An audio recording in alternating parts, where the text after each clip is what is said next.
concours parce que personnellement ça va m'apporter beaucoup. Comme professionnellement, ça fait toujours bien sur le CV, hein. Une médaille, bon là je sais pas encore si je vais avoir la médaille, mais bon, on verra bien. Ce qui me plaît c'est réfléchir. Parce que c'est un métier où il faut réfléchir avant de faire, parce que sinon on va se planter, quoi. Et puis ce qui m'a fait aimer l'électricité de toute façon, c'est j'avais fait un stage dedans déjà quand j'étais en 3e. Du coup ça m'avait tout de suite plu. C'est un métier avec de l'avenir. Et puis on aura toujours besoin d'électriciens.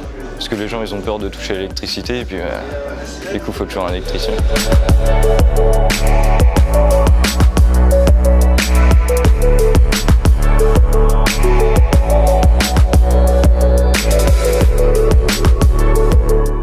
Pour préparer les Olympiades, j'ai travaillé un peu le soir, les week-ends, j'allais à l'entreprise avec mon patron, on se réunissait. Oui, la compétition, ça me plaît, ça permet de tester ses limites. Aujourd'hui, l'épreuve, ce qui est le plus dur, c'est peut-être être le temps. On n'a que 4 heures pour réaliser notre maquette, notre module, mais ça devrait le faire.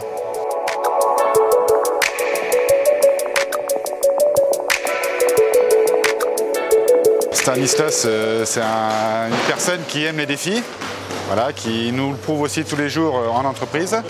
Donc voilà, c'est même lui qui s'est proposé de faire les Olympiades. Aujourd'hui, c'est surtout de la pose de pavé et la pose de bordure, comme vous voyez.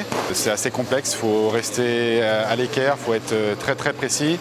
Et le point fort surtout, c'est surtout la finition. C'est une fierté de travailler dehors. Tout le monde nous voit. Quand on réalise des ouvrages, c'est vrai que voilà, on peut dire on est fier d'avoir fait ça, parce que tout le monde passe devant. Quand vous allez au boulot le matin, vous voyez quand même la route qui a été faite. On sait que c'est quand même vous qui l'avez fait. Donc voilà, c'est vrai que c'est une fierté quand même de représenter ce métier. C'est mon grand frère qui m'a donné envie de faire ce métier, parce qu'il le pratique aussi. Et du coup, j'allais sur des chantiers avec lui de temps en temps. Et puis je suis tombé amoureux du métier, on va dire. C'est un métier très technique. Les coupes, il faut qu'elles soient belles. Il ne faut jamais qu'il y ait de jour, même pas un millimètre, il faut que ça soit pile. Et c'est ce qui est vraiment dur. C'est la précision. Je suis à fond dans la compétition, je vais tout donner. Moi, je veux gagner et je veux être le meilleur mondial. Je suis là ces 2 derniers jours, déjà c'est pour transmettre et puis partager avec les jeunes nos savoir-faire. Il y a des anciens candidats internationaux, du coup on est 3, donc ils sont bien entourés et puis on leur donne les astuces et les techniques pour faire de la graine de champion derrière. J'en ai certains qui sont venus me voir pour avoir quelques astuces avant le concours, qui ont commencé à s'entraîner depuis 2 mois environ et qui ont beaucoup suivi le concours à Abu Dhabi, donc ça les a motivés avec toutes les vidéos qu'ils ont vues sur YouTube, etc. Donc ils demandent qu'à apprendre et puis il faut leur donner du temps et prendre le temps de leur montrer ce qu'il y a à voir avec eux. En démonstration, du coup, derrière moi, c'est mon sujet libre d'Abu Dhabi. Je suis venu le faire ce matin. Bon, par contre, on n'a pas joué les chronos cette fois, on est resté un peu plus tranquille, un peu plus zen.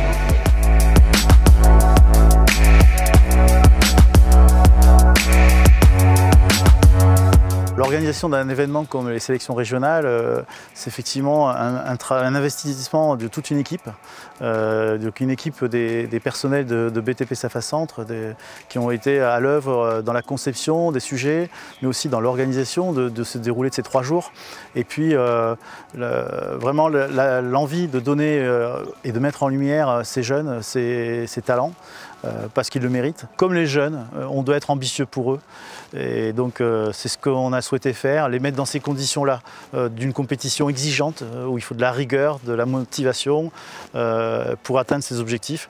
Donc on a essayé de se relever ce défi-là aussi avec eux.